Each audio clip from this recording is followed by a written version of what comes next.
बोलिए श्री कृष्ण कन्हैया लाल की जय हो।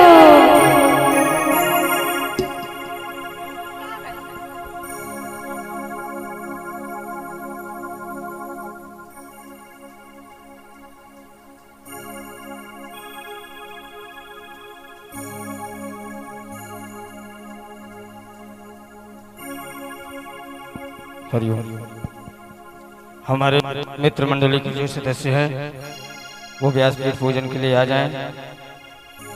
ओम मंगलम भगवान विष्णु मंगलम गरुणध्वजः मंगलम पुंडरीकाक्ष मंगलायतनो हरिः मंगलम भगवान शंभो मंगलम वृषभध्वजः मंगलम पार्वतीनाथ मंगलायतनो हरः स्वस्तिस्तया विनाशाख्या पुण्यकल्याण वृद्धिदा विनायकम् अनन्तं स्वस्तिं ब्रुवन्तु नः।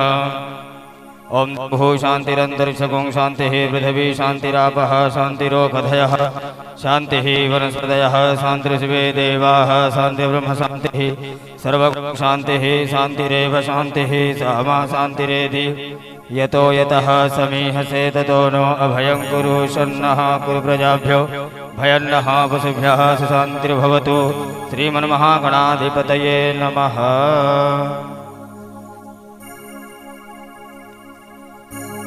हस्ते पुष्पाणि गृहीत्वा ध्येयं सदा परिभवग्नमभीष्टदोहं तीर्थास्पदं शिबिरं क्षिणतं शरण्यं भृत्यार्तिहं प्रणतपालभवाधिपोतं वन्दे महापुरुषते चरणारविन्दं शुक्लां ब्रह्मविचारसार परमामाद्यां जगद्व्यापिनीं वीणापुस्तकधा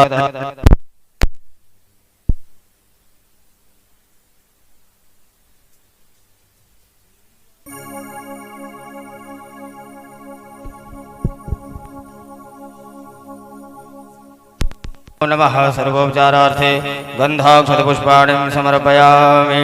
हस्ते पुष्पाणि गृहीत्वा गुरुर्ब्रह्मा गुरुर्विष्णु गुरुर्देवो महेश्वरा गुरुर्साक्षात् परब्रह्म तस्मै श्रीगुरुवे नमः। अखण्डमण्डलाकारं व्याप्तं येन चराचरं तत्पदं दर्शितं येन तस्मै श्रीगुरुवे नमः।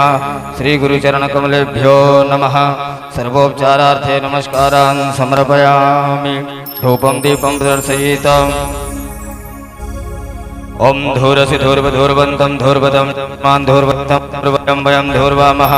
देवानामशिवनितमकं कृतमं पवित्रमं जुष्टतमं देवहूतमं धूपदीपं प्रदर्शयेत। हस्तौ प्रक्षालनं नैवेद्यं निवेदयामि।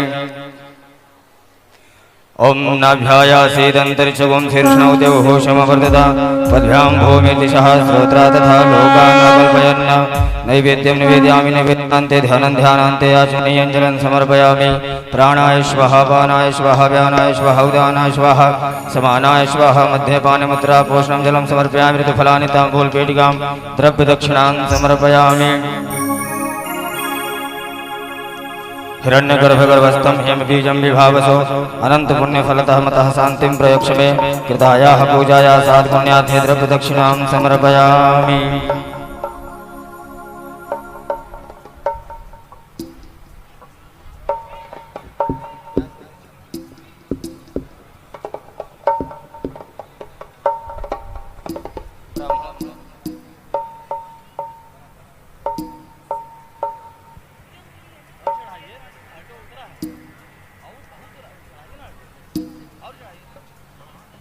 अब तब तक ब्राह्मण कलाकार का पूजन करते रहिए। यजमान आके परिक्रमा करके व्यासपीठ का पूजन करके अपने स्थान पर विराजमान हो जाएंगे।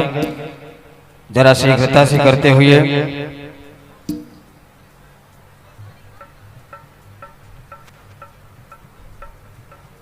सभी यजमानगण शीघ्रता से व्यासपीठ पूजन में आकर करें और यथाशीघ्र अपने स्थान पर विराजमान हो।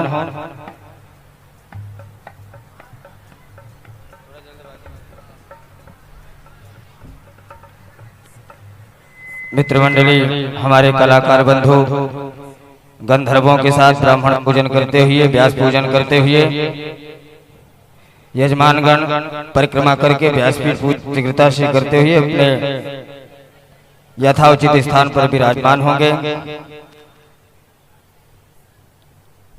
व्यासपीठ को प्रणाम करते हुए गुरु पूजन में आरती दक्षिणा करते हुए आप अपने स्थान पर विराजमान हो। हरि कीर्तन संकीर्तन के साथ सभी यजमान व्यासपीठ की पूजन करते हुए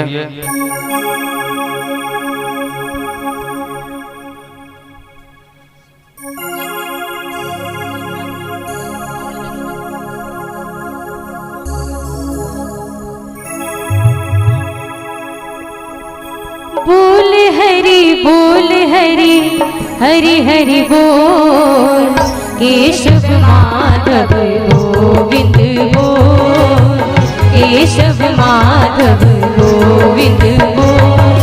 बोल हरि हरि हरि बोल, केशव माधव गोविंद बोल, केशव माधव गोविंद बोल।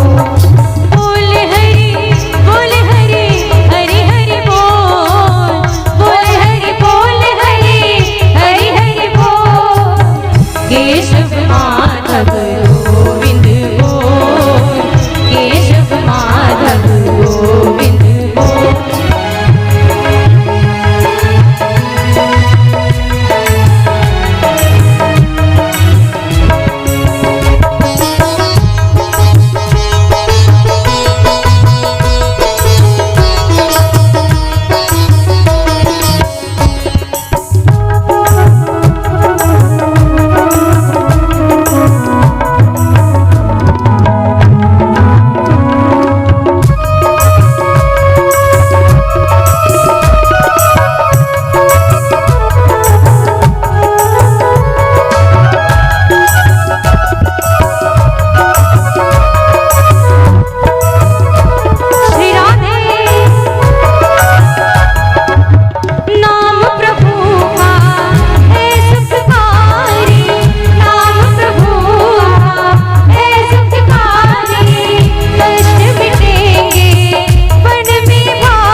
माधव गोविंद बोल। बोल हरि हरि हरि बोल, केशव माधव गोविंद बोल, केशव माधव गोविंद बोल।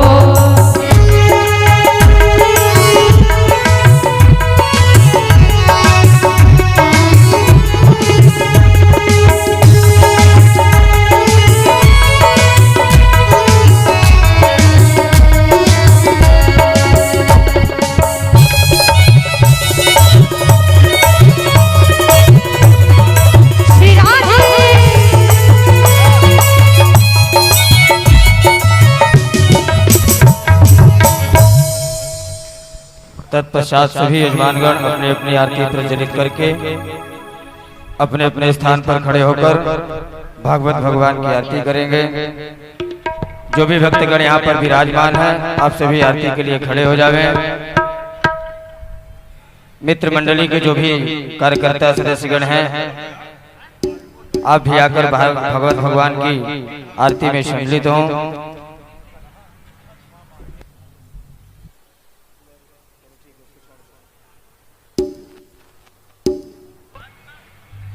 सभी यजमान शीघ्रता से अपने स्थान पर खड़े हो जाएं।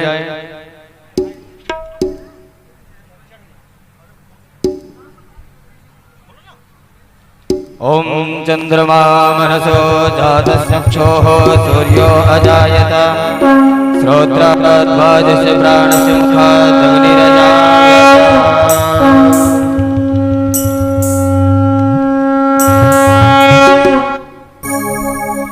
श्री भागवत भगवान की है आरती, पापियों को पाप से है तारती। श्री भागवत भगवान की है आरती, पापियों को पाप से है तारती। ये अमर ग्रंथ ये मुक्ति पंथ ये पंचम वेद निराला, नव ज्योति जलाने वाला। ये अमर ग्रंथ ये मुक्ति पंथ ये पंचम वेद निराला,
कदली गर्भशंभूतं कर्पूरं तो प्रतिविदम् आरारतिकमहं कुर्मः पश्यमे वरदो भव जलेन शीतलीकरणं पुष्पैः देवताभिवन्दनं हस्ताभ्याम् आत्माभिवन्दनम् आरारतिग्रहणं हस्तौ प्रक्षालनं मन्त्रपुष्पाञ्जलिः ॐ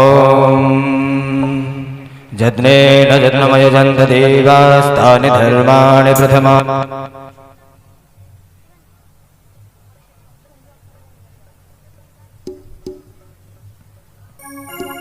नाना सुगंधि पुष्पाणि यथा कालोद्भवानि च पुष्पाञ्जलिं मया दत्ता गृहाणा परमेश्वर गृहाणा जगदीश्वर मन्त्रपुष्पाञ्जलिं समर्पयामि नमस्करोमि।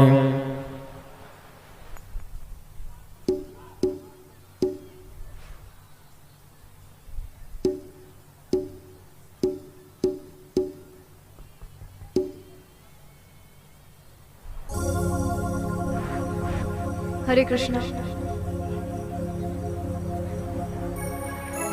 हरे कृष्णा।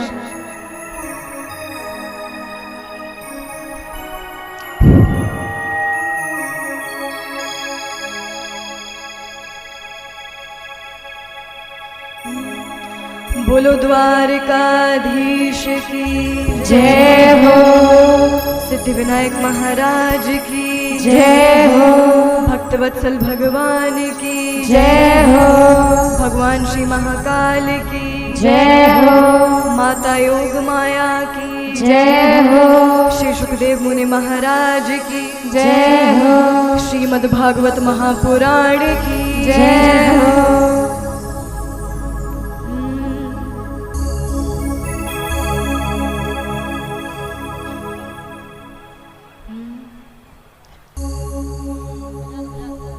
ईश्वरः परमः कृष्णः सच्चिदानंद विग्रह अनादिनादिर गोविंद सर्व कारण कारणम् भजे व्रजय कमंडनं समस्त पाप खंडनम् स्वभक्त चित्तरंजनम् सदैव नंद नंदनम् सुपिच्छ गुच्छ मस्तकम् सुनादु वेणु हस्तकम् अनंग रंग सागरं नमामि कृष्णनागरम् मनोज गर्वमोचनं विशालुलोललोचनं विभूति गोपशोचनं नमामि पद्मलोचनं करालबिन्दुधरम् स्मितावलोक सुंदरम् महेन्द्रमानदारणं नमामि कृष्णवारणं नमामि कृष्णवारणं नमामि कृष्णवारणं। बोलो कृष्ण कन्हैया लाल की जय हो।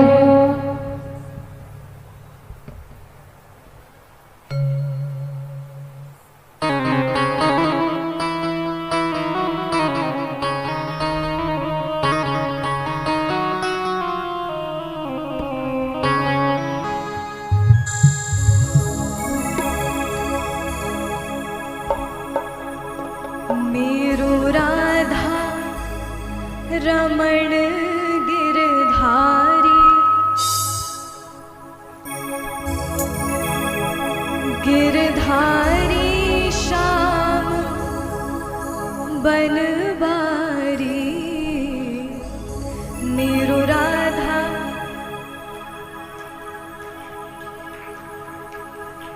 सुनिए सुनिए सुनिए, आपको कहना है गिरधारी श्याम बनवारी। मेरो राधा रमण गिरधारी गिरधारी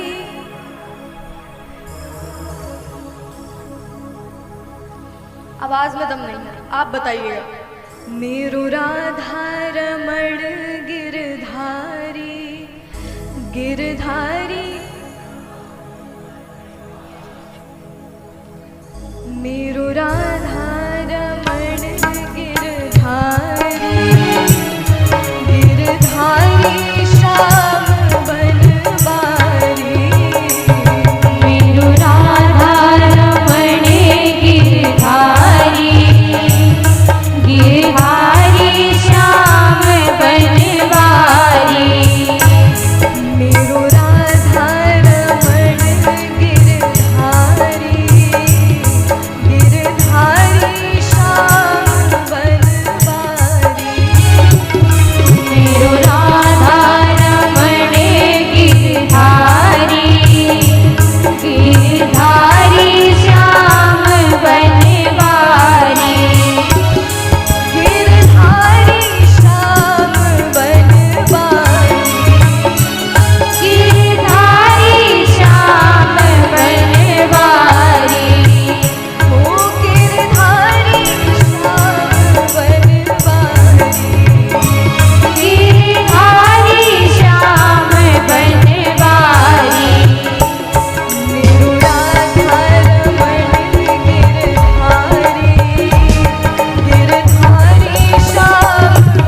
आप बैठ जाइए,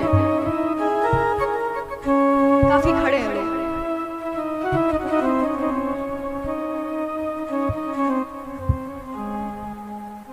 हाँ, आप इधर देखिए, उधर नहीं देखना।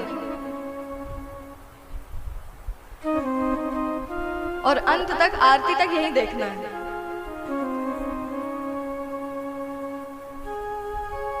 ठीक है, कल हमने कथा को विराम दिया था शिव जी और माता पार्वती के विवाह पे।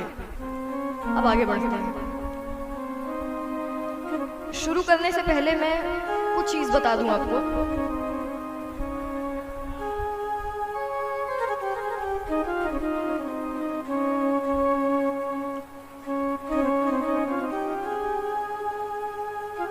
पहली बात कि आज से आपको अब ध्यान से सुनना है। कल तक ठीक है, कल आखिरी में उत्सव मना और अब से रोज मनेंगे और कल से तो और मनेंगे। पर ऐसा नहीं कि सिर्फ आपको आनंद लेना है, उससे सीखना भी है।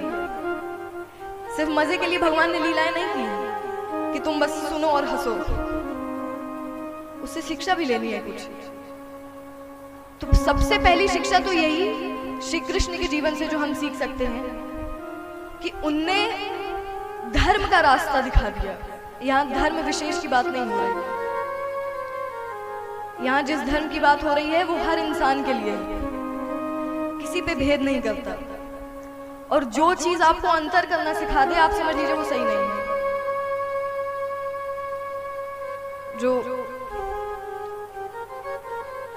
ज्यादा कहते हैं कि नहीं हम ऐसा करेंगे, इतने नियम वो नियम, जो चीज आपको व्यक्तियों पे अंतर करना सिखा दे वो सही नहीं है। क्योंकि भगवान हमेशा कहते हैं कि मैं सब में हूं, मुझे मत बांटो। किसी एक व्यक्ति विशेष के अंदर ऐसा नहीं कि मैं ज्यादा कृपा करूंगा तुम पे कम करूंगा।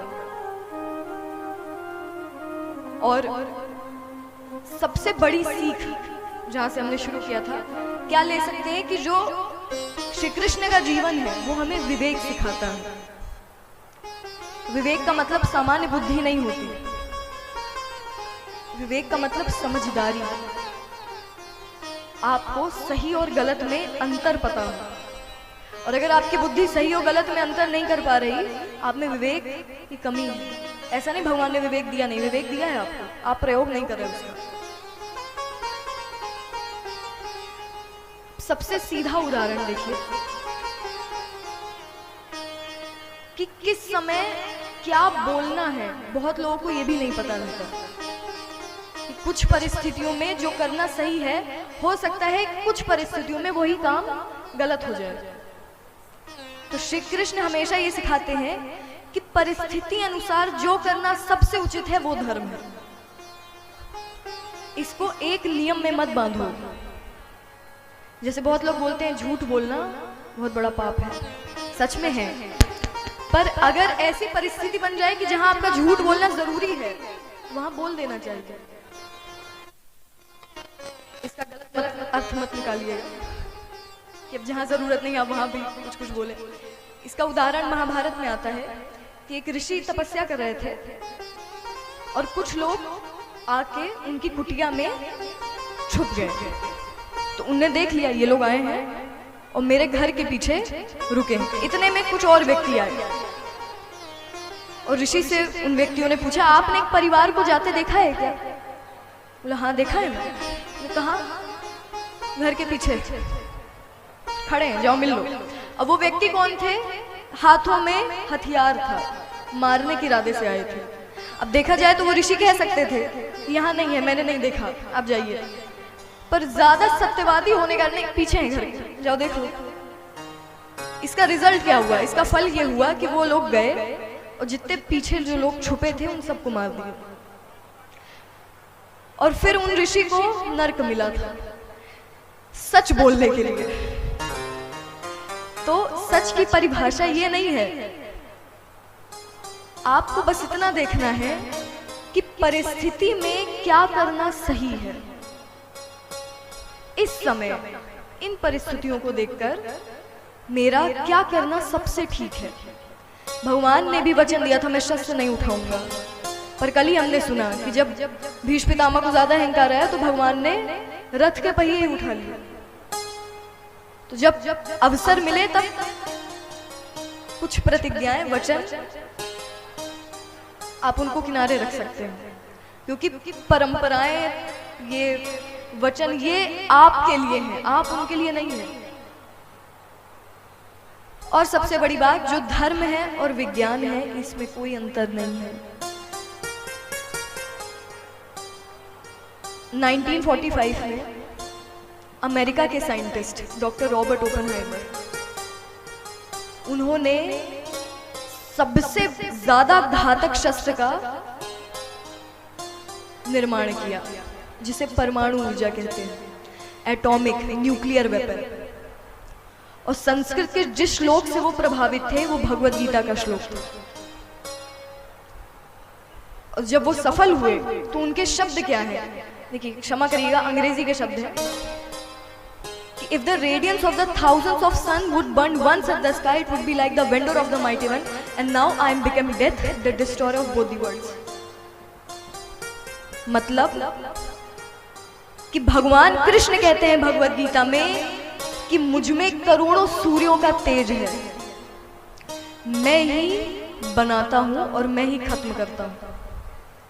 तो उनकी बुद्धि इस ध्यान पर गई कि अगर भगवान कह रहे हैं करोड़ों सूर्यों का तेज, मतलब ये संभव होगा कि एक जगह में करोड़ों सूर्यों का तेज ला सके। उसके बाद उन्होंने अपना आविष्कार शुरू किया। सिर्फ इतना मतलब है कि रास्ता इधर से हो कि इधर से, लक्ष्य सिर्फ भगवान है। आप जिस रास्ते पे आप चलना चाहें, आप जिसमें सहज हो, आप उस पर चलिए, पर आपके लक्ष्य, अल्टीमेट गोल, चरम लक्ष्य, वो सिर्फ भगवान है।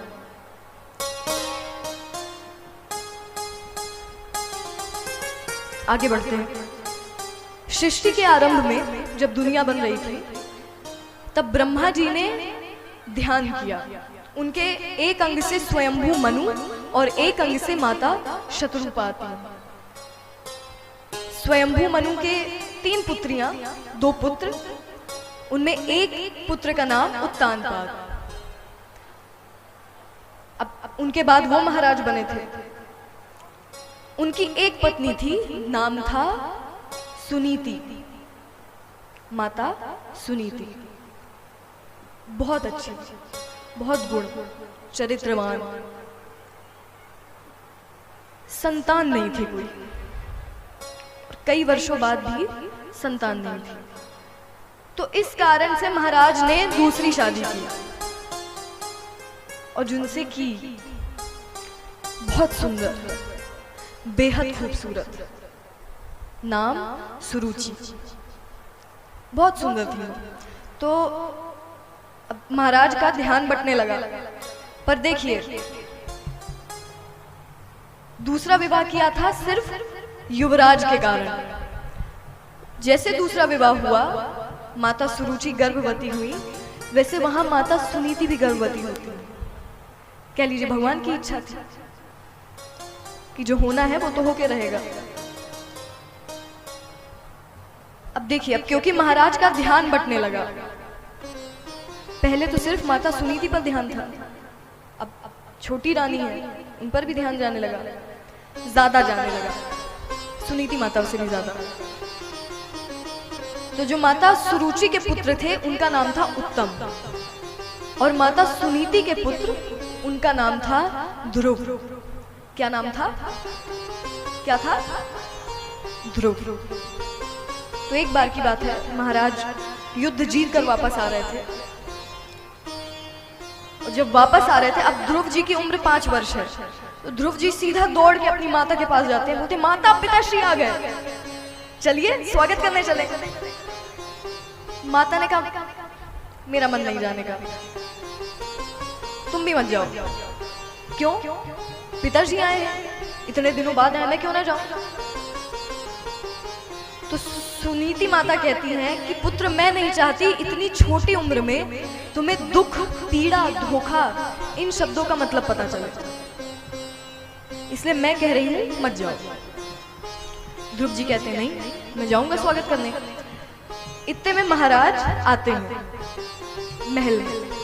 वहां सुरुचि माता अपनी सखियों के साथ आरती की थाली लेकर आती हैं।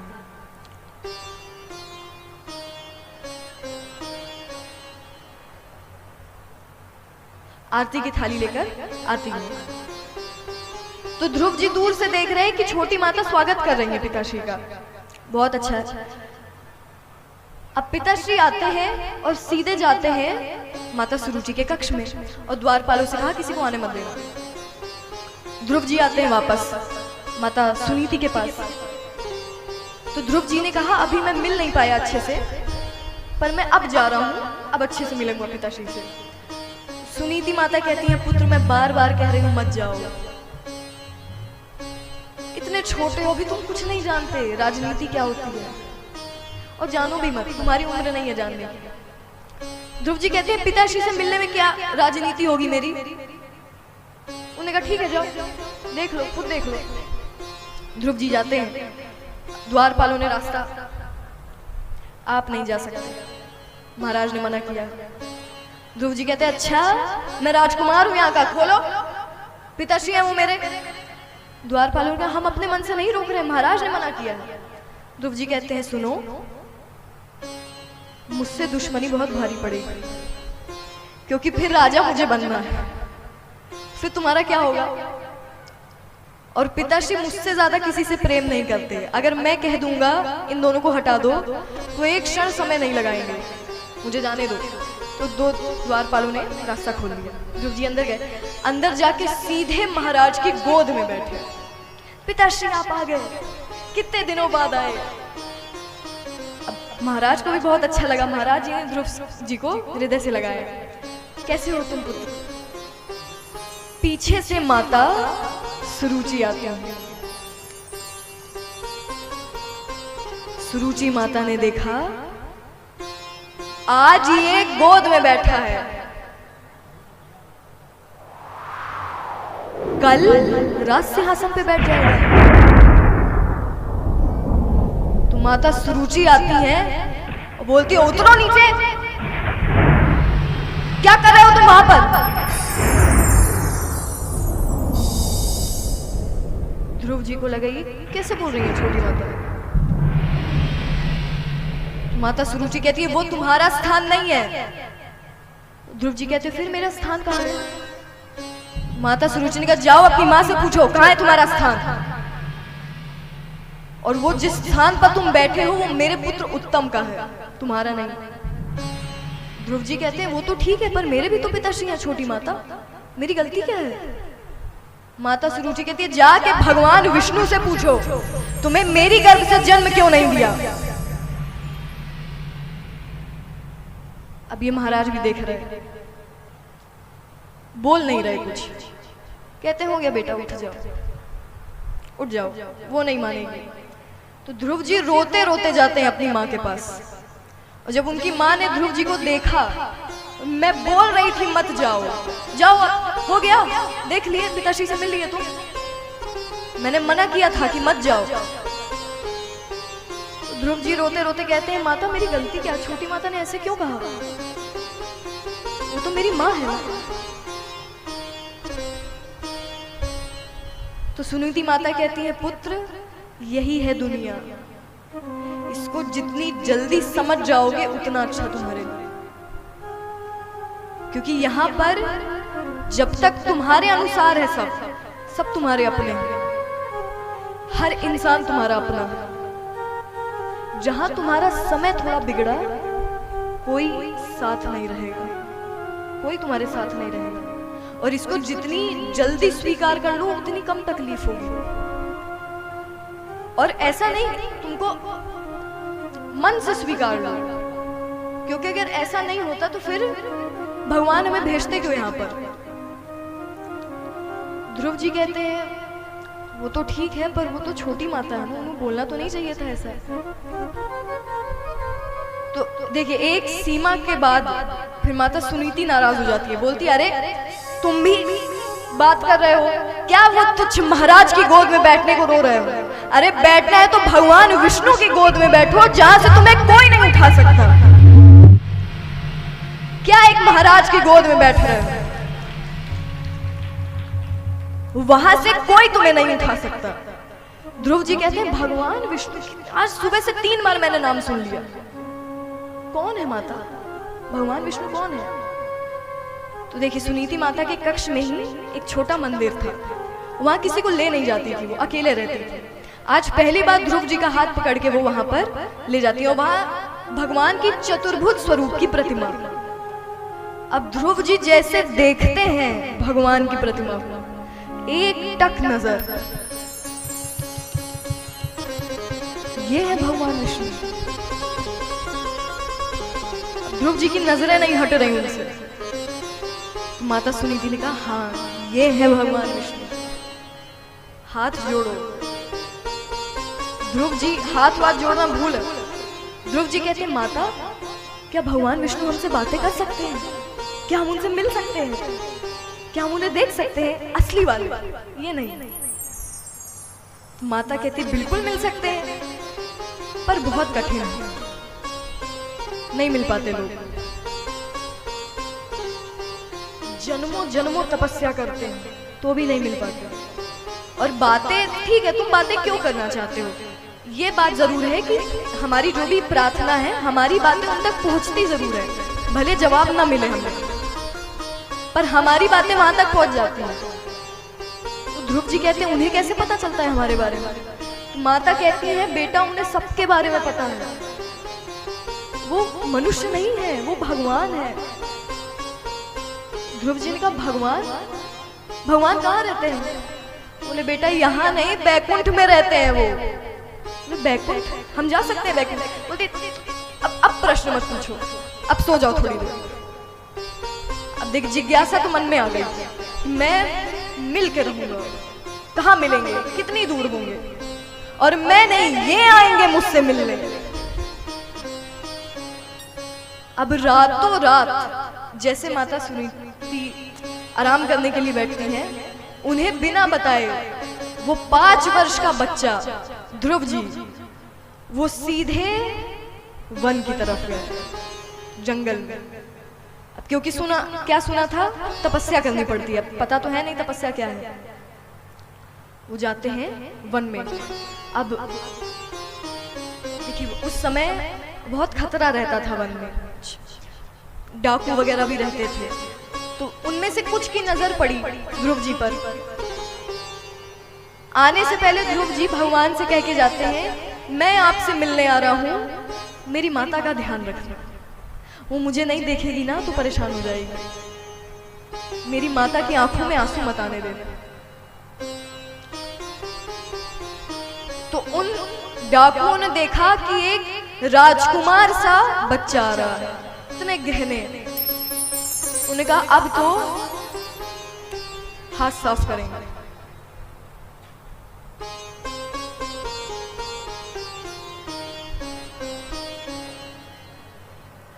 अब तो अच्छा है, इतने दिनों बाद कोई राजकुमार आ रहा है। तो उन लोगों ने छल से ध्रुव जी को पकड़ लिया। अब जैसे छल से पकड़ा, ध्रुव जी के हाथ बांधे, उन्हें बैठा दिया, सर पे कपड़ा बांध दिया, और तलवार लेके जैसे मारने को किया, भगवान ने भेजा अपना सुदर्शन चक्र, और सुदर्शन चक्र जाके जितने लोग हैं वो सबको मार देता। अब कुछ समय बाद जब ध्रुव जी की आंखें खुली, इन लोगों की मृत्यु कैसे हो गई? ये तो मेरे बगल में खड़े थे। अब उन्हें कुछ पता नहीं चला क्या हुआ। फिर आगे बढ़ते हैं। किसी तरह रात बीती वन में, पर देखिए वो 5 वर्ष का बालक, वो डर नहीं रहा, किसी चीज का डर नहीं उसके मन में। क्यों डर नहीं है? मैं भगवान को ढूंढने निकला हूं, कौन मेरा बिगाड़ेगा, क्या बिगाड़ लेगा। अगले दिन वहां पे नारद जी आते हैं। नारद जी ने कहा, पुत्र तुम्हारी जगह महल में है, तुम वन में क्या कर रहे हो? तो ध्रुव जी हाथ जोड़ के कहते हैं, मुझे भगवान विष्णु से मिलना है, मुझे भगवान से मिला दो, कैसे भी करके, मेरी बड़ी इच्छा है। नारद जी कहते हैं, ऐसे नहीं मिलते भगवान विष्णु, ऐसे नहीं मिलते, तपस्या करनी पड़ती है, वर्षों तपस्या करनी पड़ती है। ध्रुव जी कहते हैं आप बताइए तो करना क्या है। नारद जी कहते हैं क्यों मिलना चाहते हो? बोले मुझे भगवान से पूछना है, मेरे प्रश्न है कुछ। बोले मुझसे पूछ लो। तो नहीं, आपसे उत्तर नहीं चाहिए, भगवान से उत्तर चाहिए। उनके अलावा कोई जवाब नहीं दे सकता, उनके अलावा हर इंसान असमर्थ है जवाब देने में। नारद जी कहते हैं ठीक है, अब तुम्हारी जो इच्छा। उन्होंने कहा बताइए तो मुझे करना क्या होगा। तो यहाँ पे नारद जी कहते हैं तपस्या का मतलब जानते हो? मुझे कुछ नहीं पता, तभी तो पूछ रहा हूं। पता होता तो मैं क्यों पूछता आपसे। ठीक है, सबसे पहले अन्न खाना छोड़ दो, सिर्फ फलों के भरोसे जियो। और एक मंत्र मैं तुम्हें बता रहा हूं, इस मंत्र को अपनी आत्मा में बसा लो। ओम नमो भगवते, नहीं आई, ओम नमो भगवते। अब ध्रुव जी पूरे वन में हाथ जोड़कर सिर्फ एक मंत्र बोल रहे हैं।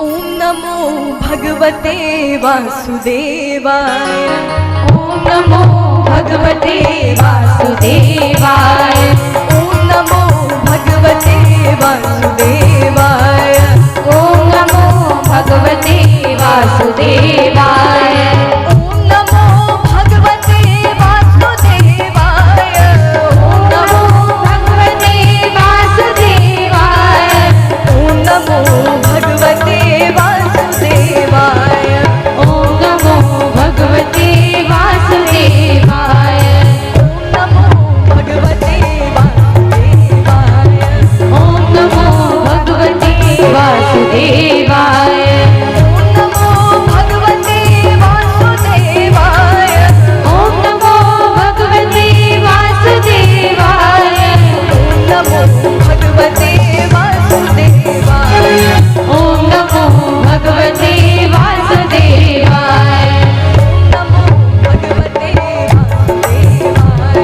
ओम नमो भगवते वासुदेवाय,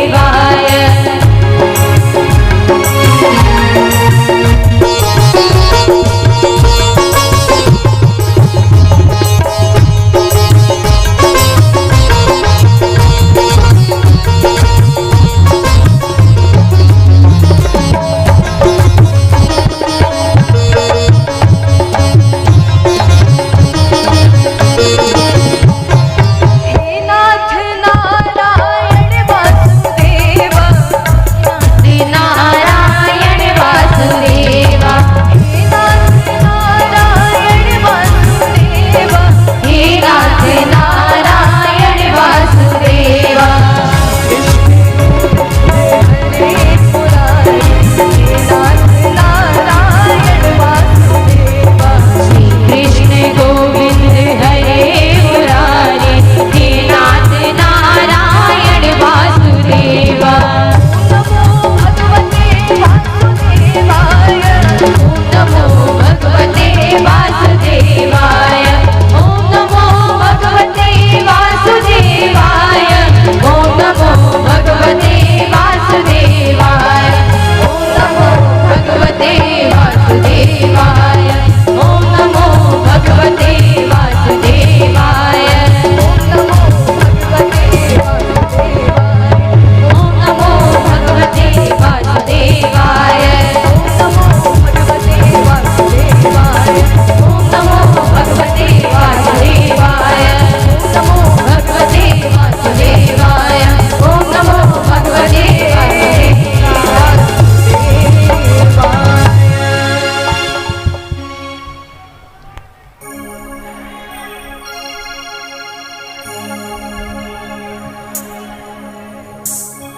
तो ध्रुव जी पूरे वन में ओम नमो भगवते वासुदेवाय। कुछ समय बाद फिर नारद जी आते हैं। नारद जी कहते हैं ठीक है, अब फल को भी छोड़ दो, अब सिर्फ जल के भरोसे जियो। ध्रुव जी कहते हैं आप जो आज्ञा देंगे वो होगा। ध्रुव जी कहते हैं ओम नमो भगवते वासुदेवाय, ओम नमो भगवते वासुदेवाय, ओम नमो भगवते वासुदेवाय, ओम नमो भगवते वासुदेवाय, ओम नमो भगवते वासुदेवाय, ओम नमो भगवते वासुदेवाय, ओम नमो भगवते वासुदेवाय। अब देखिए कुछ समय बाद फिर नारद जी आते हैं। नारद जी कहते हैं, नारद जी कहते हैं अब जल भी छोड़ दो, खाली पेट बिना जल ग्रहण किए ऐसे जियो। ध्रुव जी कहते हैं ठीक है। ओम नमो भगवते वासुदेवाय, ओम नमो भगवते वासुदेवाय, ओम नमो भगवते वासुदेवाय। अब देखो नारद जी फिर आते हैं, कहते हैं अब सांस लेना छोड़ दो, सांस भी मत लो। ध्रुव जी कहते हैं जो आज्ञा। ओम नमो भगवते वासुदेवाय, ओम नमो भगवते वासुदेवाय, ओम नमो भगवते वासुदेवाय, ओम नमो भगवते वासुदेवाय। ये ज्यादा हो गया, सांस के बिना 1-2 मिनट नहीं जीवित रह सकते। अब जैसे भगवान को पता चला कि अब मेरे भक्त ने सांस लेना बंद कर दिया, ध्रुव जी के सामने साक्षात भगवान विष्णु प्रकट होते हैं। बोलिए विष्णु भगवान की जय हो।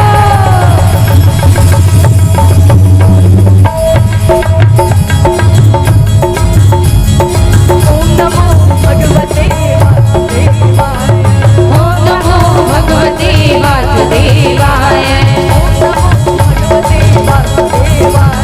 ओम नमो भगवते वासुदेवाय, वासुदेवाय, वासुदेवाय,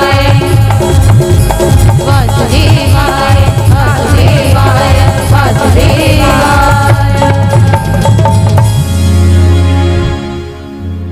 अब जैसे भगवान विष्णु उनके सामने प्रकट हुए,